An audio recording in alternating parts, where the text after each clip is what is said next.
afternoon. It was a short coffee break. I hope you could rest. I'm really happy to be here today co-organizing this session with Julieta Carilla. Daniel Llambí couldn't make it for different reasons today, but we're here. We have, from the original plan, a slight change of presenters, but you'll be entertained. We'll have a double presentation with Julieta and Lucia, and then another double presentation from Adriana and Maria, and a final closing session from with Elizabeth. Our session, we'll start with that one, but just to check you're on the right one, experiences in integrating socio-ecological monitoring in mountain land systems observatories. Julieta Carilla will start. She's a researcher in Institute of Regional Ecology of CONICET, Argentina. With that, the floor is yours, Julieta. Sorry. Hello, thank you everyone for being here. I am Julieta Carilla, one of the several authors of this presentation that participated in the creator and consolidation of ROSA, which is the acronym of the Spanish name of the network, Andean Network of Socio-ecological Observatories. This network was created thanks to the participation not only of several researchers from all the Andes, also researchers from Germany, and the foundings of these institutions here. Well, just to contextualize a little bit the importance of the relevance of the Andean socio-ecological system, SES now on, because they are very heterogeneous and complex and very, they are a hotspot of cultural and biological diversity. And the Andes also provides ecosystem services to millions of people, not only living in the Andes, but in lowlands. And we believe that the integration of the social and environmental dimension in long-term socio-ecological monitorings are very important because they allow us to understand the resilience of SES to global changes, particularly climate change and land use change, and also to understand the dynamic of SES at multiple scales. We think that long-term social ecological monitoring are important if they can inform participatory and sustainable management practices. Networks in general provide a regional perspective of the functioning of SES, and of course, as other networks, these face challenges related to data, conceptual and operational issues. One of the process that started the idea of ROSA is this publication, this study, which is the state of art of monitoring in the Andes. In this study, we started to elaborating this conceptual model with several participatory workshops with experts in the different aspects, and this model was contrasted with a review of publication, more than 200 publications. This model is elaborated with 4 components mainly. One is the socio-ecological system in the middle, the actors, which are represented here in blue squares by government, community, and academy, the processes that affect the different components, and the arrows are the interaction between the components of the model. The width of the arrows represents the number of publications related to that type of monitoring. And an important thing that one of the main results of this study is was that the social monitoring in the Andes was underrepresented compared with the biophysical ones, and there is like a scarcity of participatory monitoring reflected here in the co-management and design, and also participatory management found in this revision work. And Thus, we highlight the need for an integrated long-term monitoring approach involving different actors in co-production process. Thus, in this context, these are the main, we define this guiding question for ROSA that are related to how SES and their dynamics are characterized in space and which drivers influence Andean cells and how they interact with social, cultural, economic, and environmental context at multiple scales. This conceptual scheme here aims is representing the main guiding question of ROSA and shows how the integrated monitoring is can be avoided. And for example, with a multi-focus and multi-scales approach.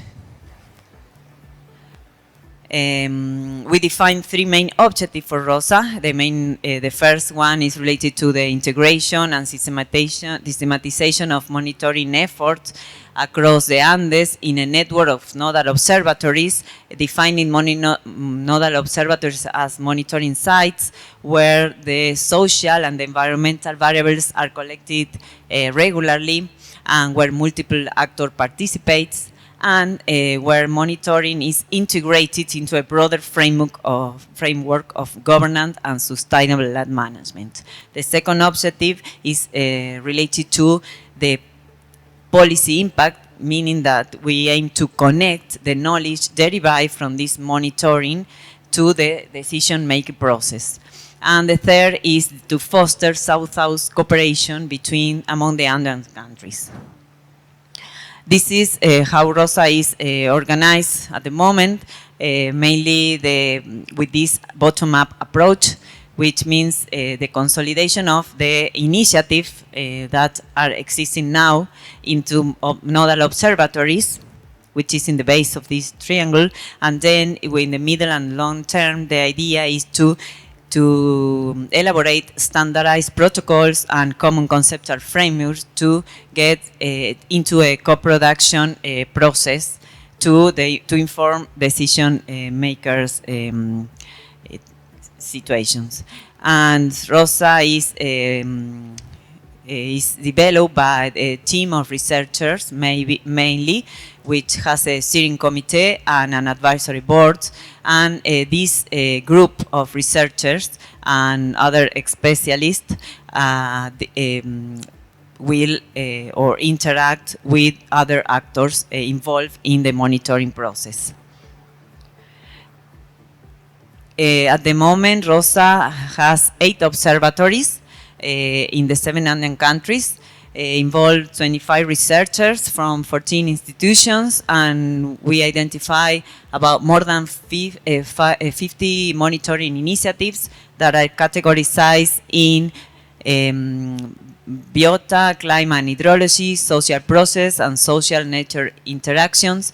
The nodal observatories were selected following 4 main criteria, which are mainly that the geographical boundaries should be administrative units, typical second-order units, and should present some high quality and accessibility data of long-term data. Also should be representative for SES, of the SES. And the observatory should have some group of researchers or persons that are compromised or engaged with this long-term monitoring. For an example of a monitoring is this Tucumán, where I came from, which is in the northwestern Argentina here. This observatory is compounded by 4 municipalities with a surface of more than 4,000 kilometers. And here in this map, we present some of the monitoring initiatives that are existing now. Most of them are related to vegetation monitoring, but also hydrological and weather monitoring, also some vectors of disease monitoring. Here we are not draw it, not map it, but also the demographic information and government statistical is also included in monitoring, which is the main social data that we incorporate. These are two projects that are taking place in these observatories. That one of the map of microland fields in the area, another is a municipal inter-epidemic program to monitoring some vectors of, for example, the dengue, and this all the information that derived from this monitoring is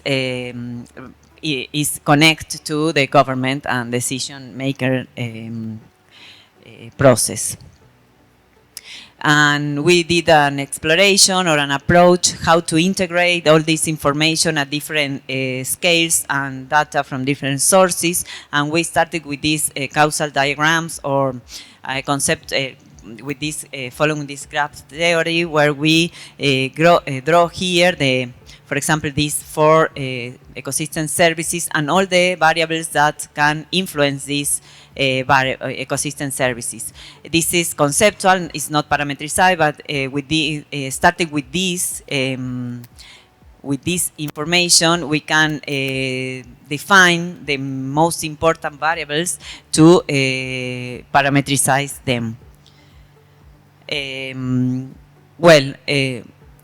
We have defined in the ROSA network different strategies and activities to the following steps. And one of them is some publications that we have. The first one, which is part of what I showed today, and other publication a little bit is going to show you Lucia in a few seconds. And we are dictating a book, which each chapter is going to be about each observatory.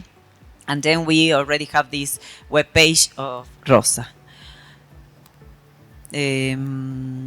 Well, I think that's all. These are some of the persons that participated during all this process. Now, Lucia, please, she's going to tell you about the cells or the socio-ecological land systems, which is a tool that ROSA is developing to characterize the socio-ecological system.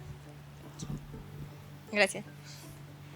Well, so now I'm going to show a map that we are working on. It's a work in progress with the whole ROSA team.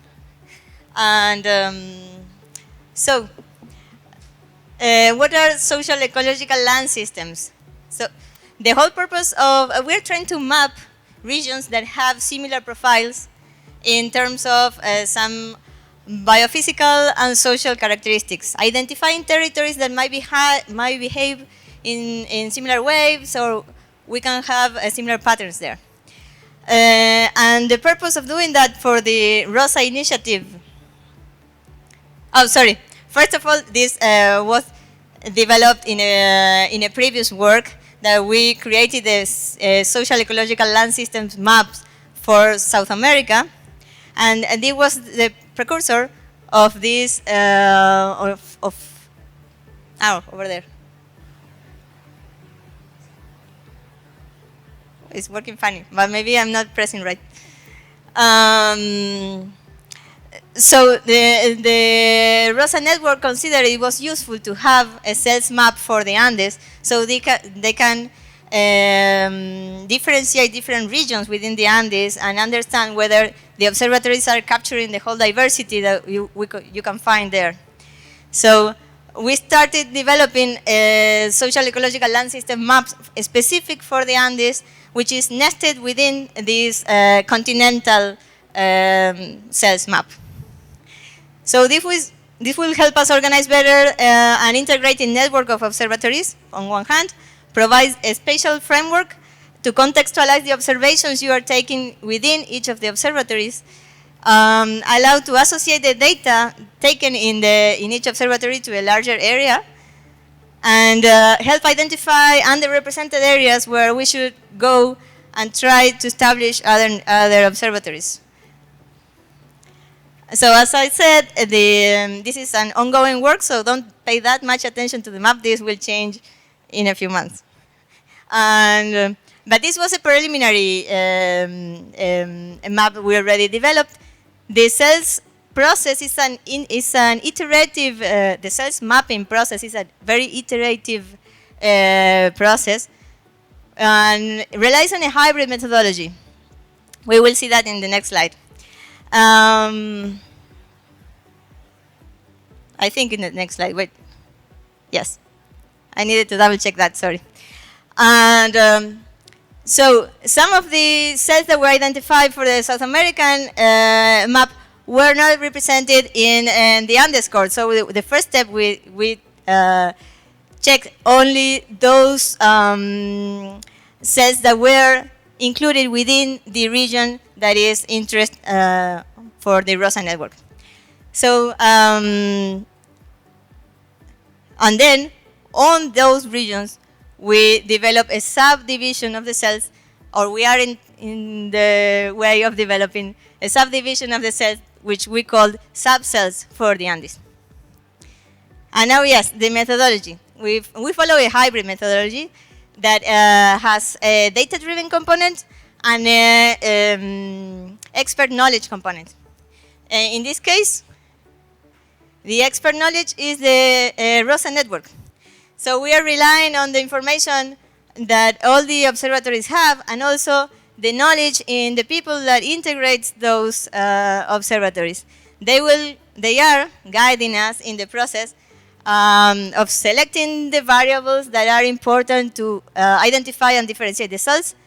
They help us identify sources for data that we need to capture those attributes to enter them in the phase 3, which is the spatial analysis. And we are in that moment. We are in the version 4 of the variable selection process. Hopefully the last one. I will find out that next month when we have a survey with the whole ROSA group.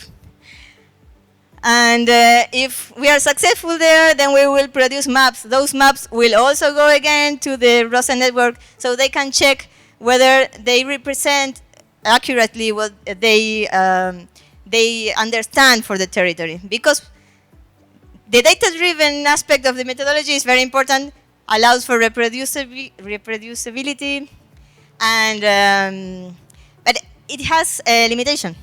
There is no data for every important attribute of the system. So we have some data gaps. We have chunks of the systems that are not represented through data. So how can we overcome this? The best way we can so far, or the best way we came up with, is to discuss the map with the whole network. And out of this analysis, we produce a lot of different maps through a cluster analysis. So the whole network helps us identify which representation of the territory is better or best aligned with their knowledge. So then we produce statistics that will represent and characterize those cells. And finally, the group of specialists will help us characterize in a broader term all these cells. So far, this is the input set of variables version 4 that we are in a few weeks sharing with the whole ROSA network. So we have the social-ecological land system of the Andes organized in 7 dimensions. One is the physical dimension, and we have these 6 variables trying to capture that. Then we have the biological and management dimension. It used to be called only biological dimension, but in the last time we decided to include the word management because some of the variables here don't reflect exactly just biological, like for example protected areas. That is a management thing.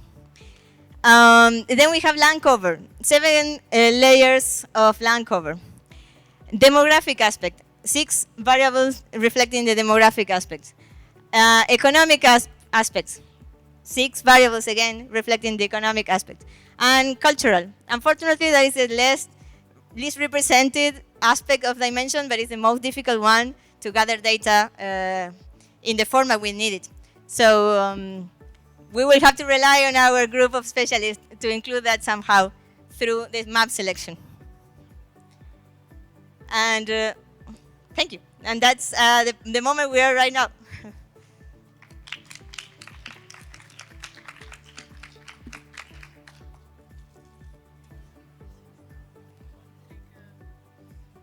We can take one brief question of understanding. Otherwise, yeah. Wait.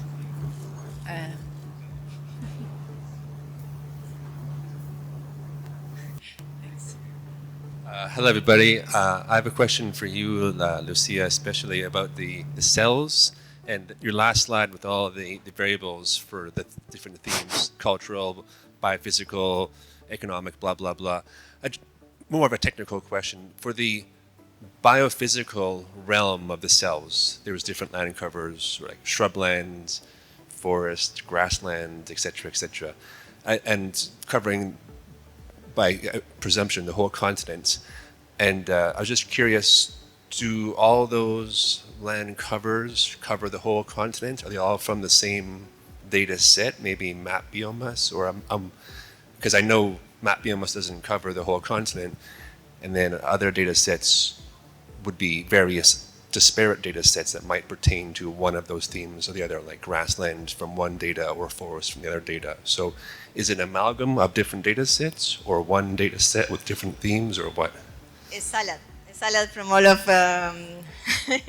Yes, no, it's a mix, because for some categories, we found that one data source was better, and then from another category, I don't remember right now which one was which, but for instance, forest cover was best represented by dynamic world data, and then grassland cover was best represented by world cover data. So we decided to just take the best one out of each source, because we are not looking to combine them all together per se. Then we have the hexagon statistics to capture one percentage of land cover for each category. So we discussed about that, and we decided that was the option that we liked best. Okay, thank you. Thank you.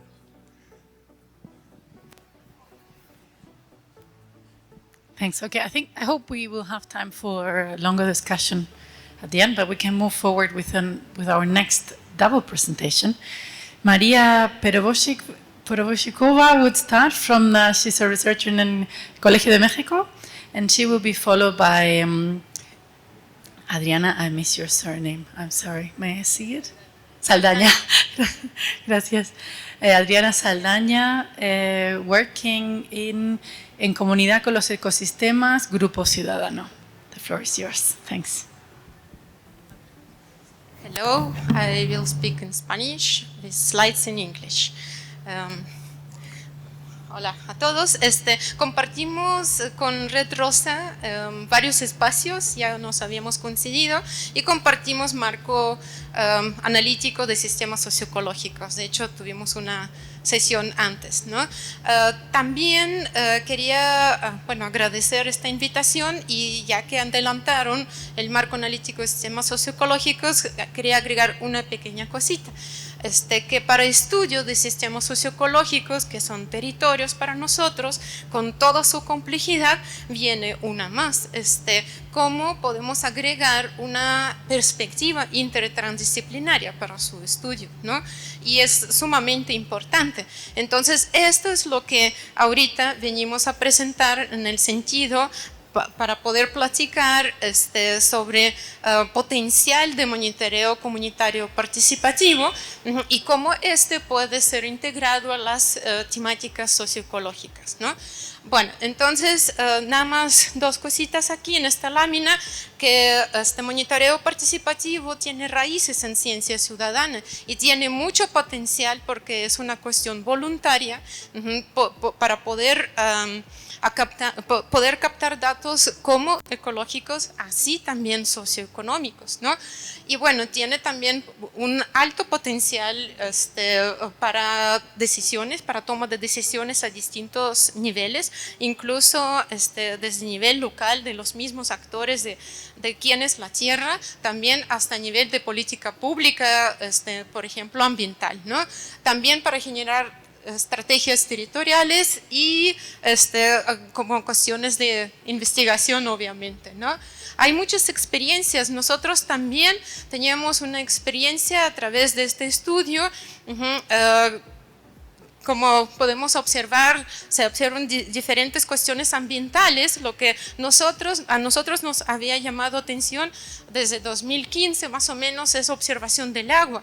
Sin embargo, vimos que hay diferentes temas. ¿Cómo podríamos incorporarlo? ¿Qué es lo que observamos durante 2 años de procesos transformativos en nuestras comunidades con quienes participamos en este tipo de monitoreo? Incluso nos llevó a hacer una pregunta. ¿Y en México qué hay? Solamente en esta cuestión de México. Y entonces decidimos hacer una revisión sistemática de literatura que es un protocolo. Nosotros usamos salsa porque nos gusta, porque es picosa, pero también se baila, ¿no? Entonces usamos este protocolo, pero ahorita pues hay otros protocolos más que se pueden usar para estas cuestiones. Ojo, nosotros para aplicar protocolo usamos solamente publicaciones científicas en bases de datos como Scopus y Cielo para traerlo como internacional y latinoamericano. Finalmente en la base final solo quedaron 24 trabajos para México, entonces es otro ojo, ¿no? Y finalmente nosotros a través de esta investigación queríamos proponer como un marco conceptual cómo tendría que ser como paso por paso desarrollado este monitoreo para que tuviera éxito, ¿no? Entonces pudimos construir primero una línea latinoamericana, después mexicana con mucho menos trabajos, pero ahí vamos también, ¿no? Es cuando contactamos a Red ROSA y otras como participaciones a nivel latinoamericano y hicimos una primera exploración. Entonces podemos ver cómo es ubicación de casos de estudio a nivel país. Hay muchísimo que explorar, pero otra vez solo publicaciones científicas, ¿no? Bueno, podemos observar cómo sale la cuestión de comunidad, del agua, de lo participativo, de la calidad de investigación en la nube de palabras. Y bueno, también queríamos mostrar como pequeñas tendencias en términos de como socio-ecosistemas, enfocados más a áreas naturales protegidas, a aves, a agua, sobre todo agua, calidad y cantidad del agua. Fue muy determinante en estas publicaciones vinculado a la acción de Global Water Watch, ¿no? Bueno, ¿qué más tenemos aquí como tendencias? Tenemos financiamientos más vinculados con privados, pero también públicos a través de convocatorias de gobierno para la ciencia. Escala local ha sido predominante en este sentido, vinculado a la propiedad social dominante igual en comunidades ejidos y socioecosistemas vinculados con recursos naturales como bosque y el agua. Y obviamente podemos observar cómo los recursos que se observan también tienen esta vinculación, ¿no? En cuestión de participación tenemos impulso por la academia con dominante actor académico, pero también tenemos ya incorporación poco a poco de sociedad civil y también de gobierno de diferentes niveles, ¿no? Motivaciones han sido conservación y saber cómo es la calidad y cantidad del agua vinculado con recursos, y también algo muy importante que llama atención, obviamente por ser publicaciones científicas, que los datos han sido analizados por la academia básicamente. Bueno, en monitoreo como esquemas podemos observar diferentes protocolos con instrumentos publicados, pero también como ha sido muy como impulsado por la academia en este tipo de publicaciones, podemos ver como productos en este sentido también las publicaciones científicas o los reportes, ¿no? Dominantes. Y también interesante, duración de proyectos como 3 años por duración de proyectos de investigación científica. Finalmente tenemos muchos retos y impactos producidos. En este sentido tratamos de ubicar que sí son retos plasmados como desde la misma academia, vinculado a esta co-construcción del conocimiento y iniciativas intertransdisciplinarias, ¿no? Tipo de productos generados o medios donde se presenta, además de reportarlo como publicación científica. Hay publicaciones en web y también otras colecciones, ¿no? Hay varios problemas también identificados. Finalmente, esto nos llevó a hacer una pregunta muy interesante, no sé cómo apretarle, que nosotros solamente analizamos cuestiones de publicaciones científicas, pero vimos durante el proceso que hay mucha literatura que se llama gris, como reportes o folletos o incluso páginas web que no han sido considerados en este trabajo, pero que son muy valiosos porque reflejan las iniciativas, ¿no? Para cuestión académica hicimos esta propuesta de 8 rubros como de rueda que habría que seguir sobre problemas, escalas territoriales, temporales, actores, participaciones, validaciones, aplicaciones y como reanalizar y rediseñar las redes de monitoreo para atender problemas específicos. Y finalmente, como comentaba, con esto la pregunta más interesante fue ¿y qué pasa con otro tipo de iniciativas? Y esta es la siguiente etapa. Adriana. Gracias. Bravo, bravo. Sí. Bueno, espero poder. ¿Sí me oyen? Sí. Bueno, esta es la segunda parte de la investigación. En base a, primero fue México y ahora la idea era conocer este tipo de tendencias sobre monitoreo participativo, pero en varios países de Latinoamérica. Entonces les voy a presentar una investigación colectiva que todavía está en proceso. Estos son los resultados preliminares, pero bueno, a ver qué tal les parece. Bueno, todo surgió porque tomé un curso de servicios ecosistémicos impartido por el Instituto Saras de Uruguay con el doctor Néstor Maceo, que es coautor de este trabajo. Y a raíz de eso me encontré con una colega y decidimos hacer una mesa redonda sobre monitoreo participativo del agua y cómo tenía que ver con la gobernabilidad y la resiliencia en los sistemas socioecológicos. Entonces organizamos una mesa en la red de investigadores sociales del agua y ahí tuve el gusto de reencontrar a mis maestras, a María y a Lucía Almeida. Y bueno, ellas después me invitaron para continuar esta investigación, como ella ya les platicaba la segunda parte, y llevamos un trabajo a Chile. A raíz de eso tuvimos el gusto de conocer, bueno, vía virtual a Julieta Carilla y a la red ROSA, y llevamos un trabajo colectivo, hicimos una mesa participativa en Chile, en el Ecosystem Service Partnership en 2023, y bueno, después Julieta nos invitó y estamos aquí. Entonces desarrollamos en base al marco teórico que ya presentó María, un cuestionario semiestructurado, que es lo que les voy a presentar ahora. Bueno, basado en este marco teórico que ya les platicó ella, pero además incorporamos toda una serie de aportaciones del doctor Néstor Maceo y Lidia Garrido sobre la gobernanza en relación a los servicios ecosistémicos y el monitoreo y la evaluación, y de Lidia Garrido respecto a cómo imaginar futuros posibles a partir de datos y de trabajar con la comunidad y con los tomadores de decisiones. Y por otro lado, el cuestionario incorpora una serie de principios de Nostrom y colaboradores respecto a elementos de coproducción. Y también, bueno, el artículo que todo el mundo conoce de Conrad, que nos habla sobre estrategias participativas respecto, en este caso, al monitoreo comunitario.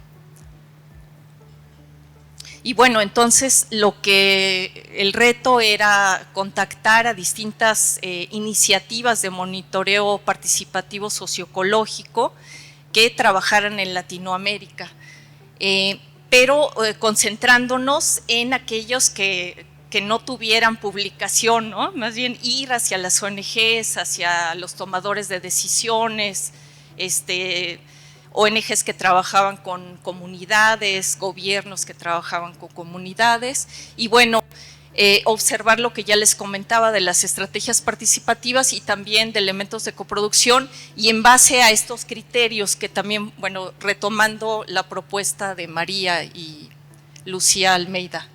Y bueno, todo esto en la lógica de que, bueno, Latinoamérica es un país, es una región muy rica en cuestiones bioculturales, entonces con esos ojos pensamos esta investigación. La metodología básicamente fue desarrollar un cuestionario semiestructurado que se autoaplicó en línea, aprovechando la tecnología, el Google Forms, y bueno, tuvimos preguntas abiertas y cerradas en base a los criterios previamente establecidos por María en esta investigación previa, pero le agregamos una serie de preguntas diseñadas para evaluar estos elementos de transformación, colaboración, participación y de coproducción. Y bueno, nos concentramos en una lista de contactos que tenía que ver con nuestros contactos, perdón, con nuestros conocidos en ONGs y académicos que trabajaban directamente con organizaciones civiles o con ejidos, comunidades, y también con el gobierno, por ejemplo, particularmente con los que trabajaban con pago por servicios ambientales en sus diferentes contextos en Latinoamérica. Pero se dio una bola de nieve, entonces unos a otros se fueron contagiando y logramos, creo que, una buena participación. Les voy a presentar ahorita el análisis descriptivo, pero bueno, después vendrá lo más interesante, que es lo cualitativo. Logramos una, yo creo que buena participación de 32 experiencias. Claro, nos concentramos en México, todos nuestros amigos y colegas contestaron, pero bueno, aprovecho para invitar a quien pueda y quiera apoyarnos para seguimos colectando información de 10 países, como pueden ver. Y bueno, principalmente tuvimos aportaciones de la sociedad civil, organizaciones, y de académicos que acompañan a las comunidades, y en menor grado pues de gobiernos, y de algunas redes como la red ROSA y otras más de Latinoamérica.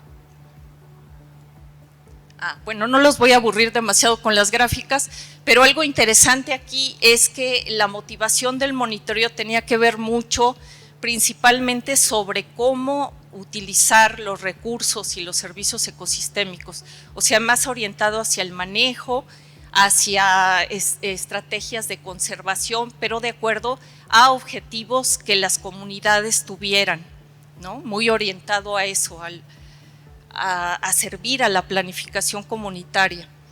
Por otro lado, hubo un predominio de obviamente iniciativas rurales principalmente, y algunas en el inter de lo semirural, y también la biodiversidad pues fue, digamos, si pensamos en recursos naturales, pues la que tuvo más preocupación y más interés, seguida por el agua y el suelo, y en conexión mucho con el enfoque de los servicios ecosistémicos funcionales, sobre todo de provisión y de regulación.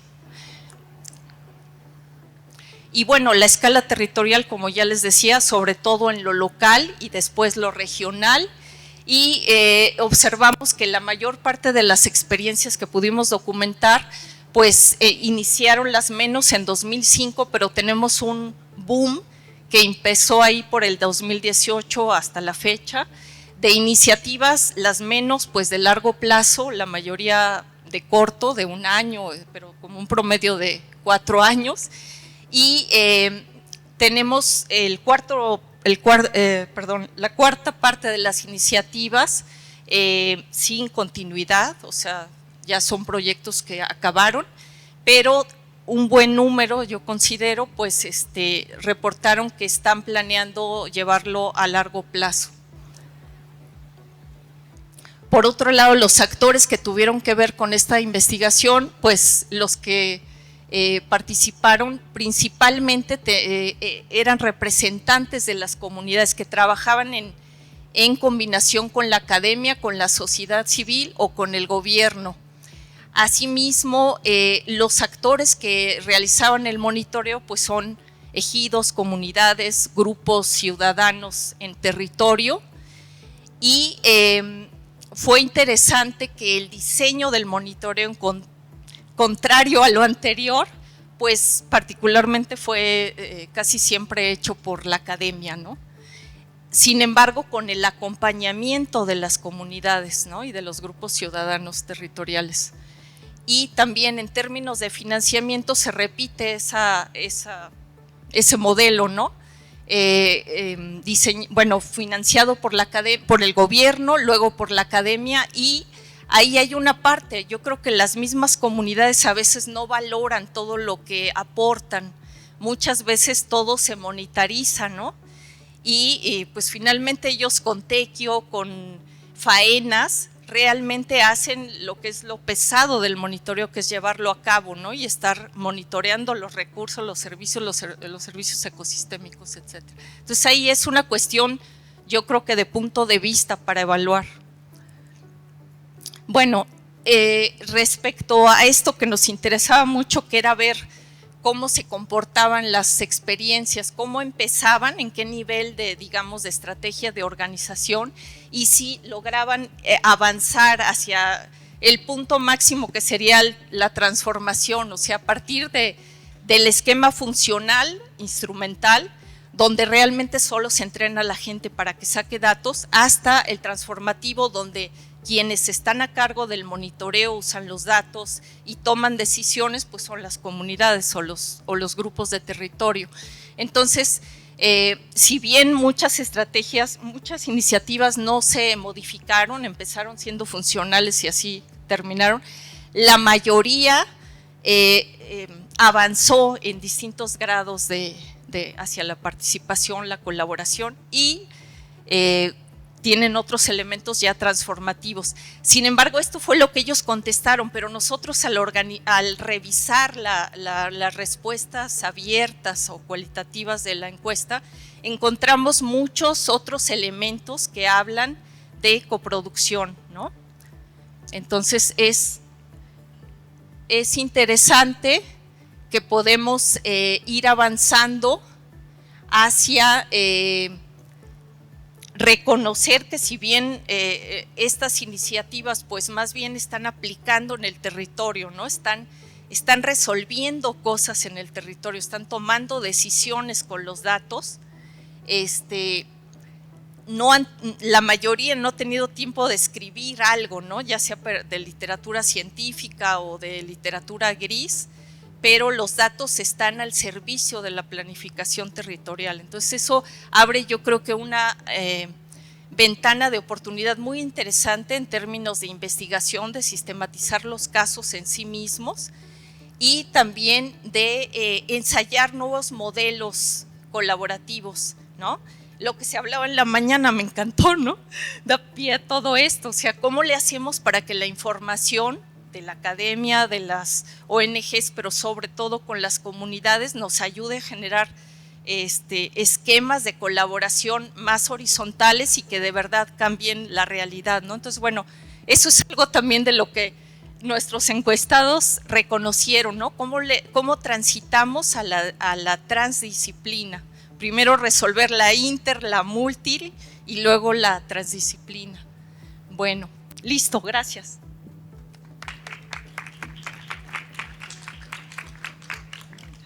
Muchas gracias, Adriana. ¿Alguna pregunta? Now continue with the Spanish. Any pressing question? Yeah.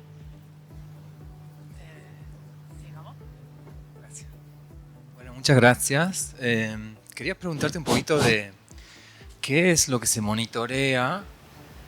O sea, como cada estudio de caso y cada sistema tiene su complejidad y supongo que se decide monitorear ciertas cosas.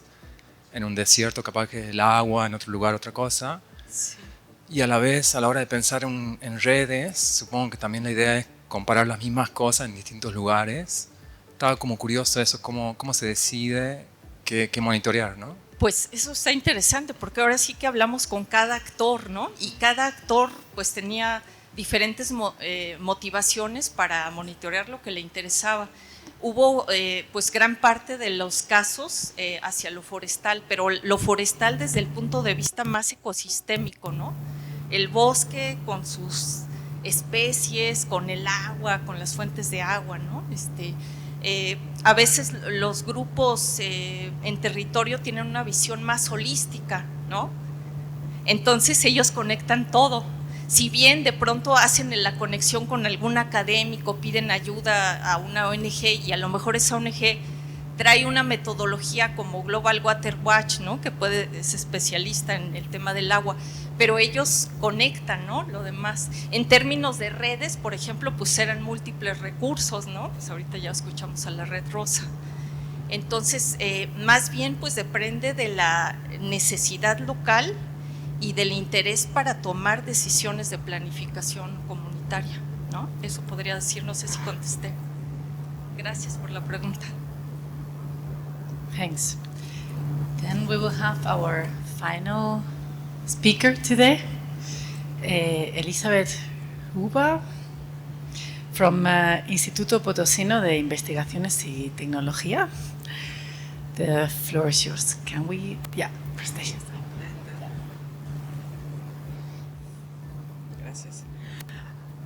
Hello. Thank you for the invitation to share with you a case study related to the socio-ecological participatory observatory network that we discussed yesterday in a roundtable discussion extensively. So today I'm not going to repeat what we discussed yesterday. If you are interested in learning more, please come and find me afterwards. I'm more than happy to share some of these experiences.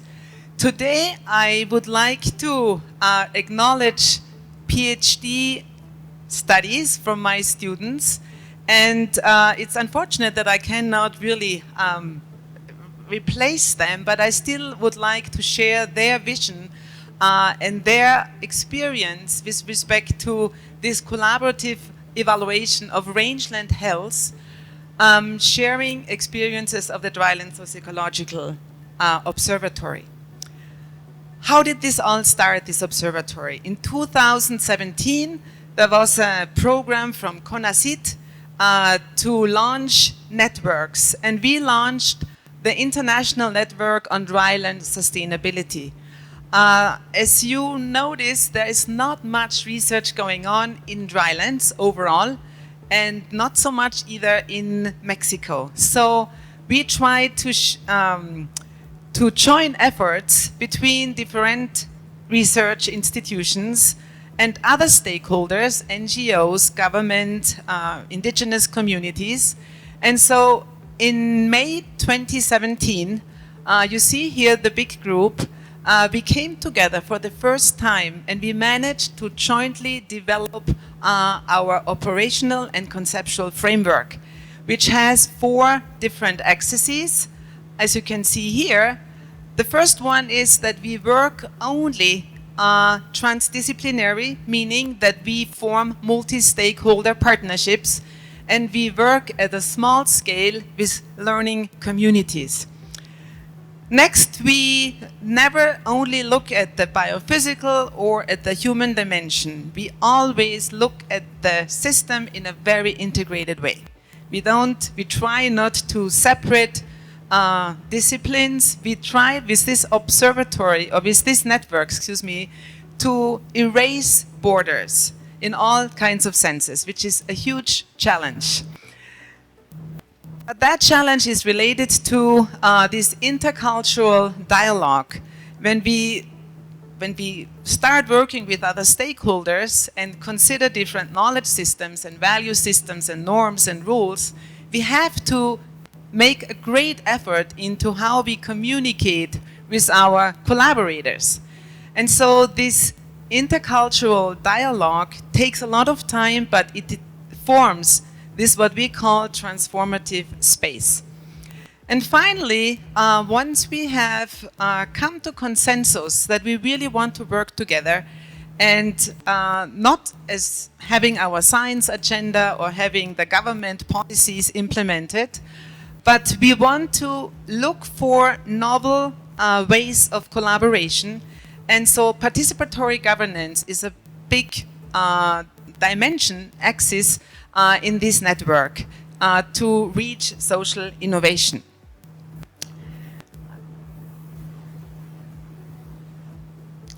Okay, so what is the objective of this network, which in Spanish means risa, which is somehow, it means smile, translated with a sort of an orthographic little error. But we want to give a positive connotation. What is the objective? We want to protect biological and cultural diversity as pillars for sustainable development in drylands. And we want to co-produce relevant knowledge. The emphasis here is on relevant for long-term solutions to problems that not the science defines, but is co-defined by all stakeholders. And ultimately, we want to nourish continuous transformative learning environments. How do we do that? The way we approach these objectives is by implementing or co-generating socio-ecological participatory observatories. By jointly collecting, producing and exchanging knowledge, both to learn and for better decision making. Again, to achieve sustainable development and collective well-being. We want to go beyond human well-being, consider animal well-being and overall well-being. And we promote collective transdisciplinary action through these learning communities, sorry, there's a C missing, and participatory research. And this is what I want to focus on today. So we collaborate in local learning communities, and developing these learning communities, finally to associate them with a specific topic, in this case it's livestock production, is a long process. And the process of forming learning communities we have compiled in a guidebook that is published, and which I don't provide now the source, but if you are interested again, please come and find me. But this is how we work together in collaborative learning communities. We have right now a total of 8 observatories. 5 of them were co-generated in 2019, as you see here, these red polygons. And more recently, we incorporated more. And they include from binary socio-ecological system, we have here the Comcac indigenous community, Cuauhtemoc, where we have 3 cultures coming together, the Mennonites, the Mestizos, and the Tarahumara, or indigenous group. Then we have the Mapimi Biosphere Reserve, number 4, which I will talk about a little bit today. And then we have Tokyo, which is one of the remnants of grasslands which are getting lost because of potato production for potato chips. And we lose thereby also this important population of the prairie dogs. So when we go up, how do we go about approaching learning communities? We identify priority questions, priority themes, and we approach them by participatory research. And I share with you today this example of the health and multifunctionality of the rangelands that are characterizing or are extensively used by the ejidos in this area. So I'm talking now in the voice of Ricardo, who is my PhD student and close to finishing, who is actually telling his story. For him, the reserve, when he first approached it, said it's very difficult. Difícil. This is a very, very important point because this is a water body in an area which is hyper to arid. And the idea is here to get to know these rangelands. It is difficult to study because the landscapes are highly complex, although they look quite homogeneous. There are dunes, there are open areas, and there are banded vegetation, very densely vegetated. What a complex place. So since we have learned we cannot comprehend this landscape from our own view, we need to integrate different knowledge systems. So we did long walking tours with our different stakeholders to learn about the land. And we formed these important working groups. Our transportation were these motorcycles because they traveled for kilometers and kilometers to co-produce knowledge, to understand these complex landscapes, to understand how the water flows and how the water controls the heterogeneity of this landscape. They learned about livestock production in these very dry areas. They learned the native names of plants. And finally, they could put together the complex formation and dynamics of these systems. Without local knowledge, impossible to understand. And once they have understood this, it was difficult, again, to understand this heterogeneous, vast extension. So they sat down with the farmers and they started mapping. They started understanding soil maps. They started working with the locals. They mapped together important, meaningful places, degraded places, places of interest, places that have been grazed in the past are no longer grazed. They could generate a map that was richer in information than any other map that we have access to.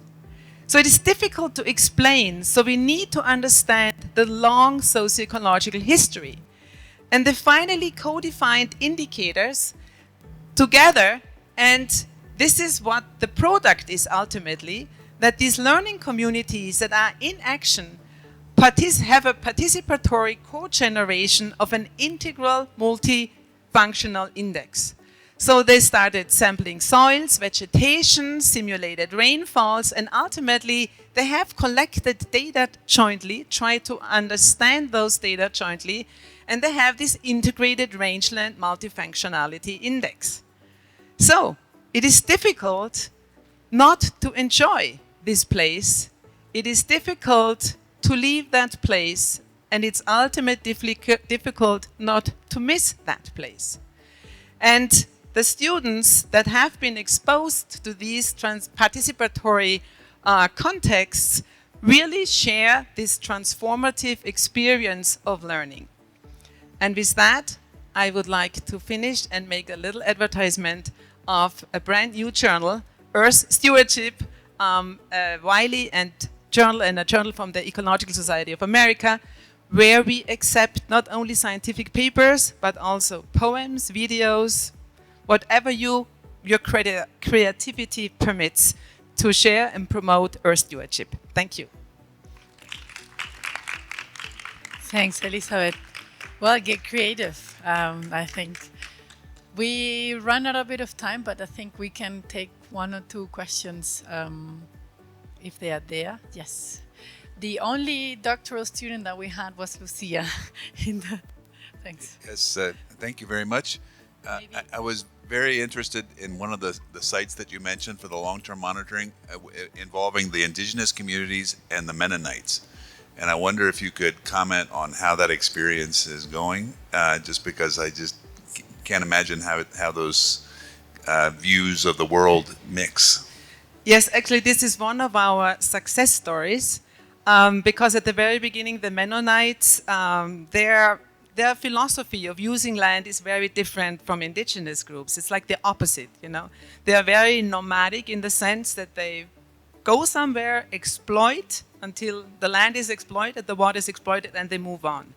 But in this very case, because of our approach, where we really try to acknowledge the importance of all the knowledge systems and all the values, they found finally a place where they could defend their values. And they are now part of this Consejo de Agua that is a product of this observatory. So we are astonished also, because at the very beginning they were very resistant, but it was the student who went there, and this is a very particular student who his girlfriend, she's also my PhD student, and both of them, they have the right tactics and the right chemistry, I have to say, to establish this confidence, because now they are approaching the Consejo to express their needs, to offer. So it's really a mind shift, a paradigm shift that we have been observing. Yeah, thank you for asking. Thanks. I've been asked by Adriana whether we could very briefly answer a survey they have. It's a QR code they prepare and she forgot to put up. So if you don't mind just spending, instead of 2 more minutes with coffee, but with us, that'll be great. Perdón por querer terminar muy rápido, no les... los siguientes pasos, si alguien puede participar, se los agradeceríamos mucho si conocen a alguien que quiera sumarse a esta investigación colectiva. Entonces, copiando la... Ay, es la última de la... sí, la última, al final. Bueno, perdón. No, todo bien, todo bien. Esa. Ajá, ahí está. No sé, como que a manera de cierre un poco quería comentar, porque ya estamos sobre el tiempo y todo, podemos discutir en el coffee break, pero lo bonito de esta sesión es que tenemos mismo paraguas analítico de sistemas complejos socioecológicos. Esto es lo que nos une. Y por ahí la pregunta que decía, pues cada caso de monitoreo se aplica a la problemática identificada por la comunidad local o cuestión regional de la problemática más grande, pero el propósito aquí que tenemos es conocerlas, compartir estas experiencias y co-construir en conjunto como un paraguas conceptual y metodológico para que podamos, a través de este compartir, extender nuestras experiencias. ¿Sí? Bueno, muchas gracias y nos vemos en otras sesiones. Hasta luego.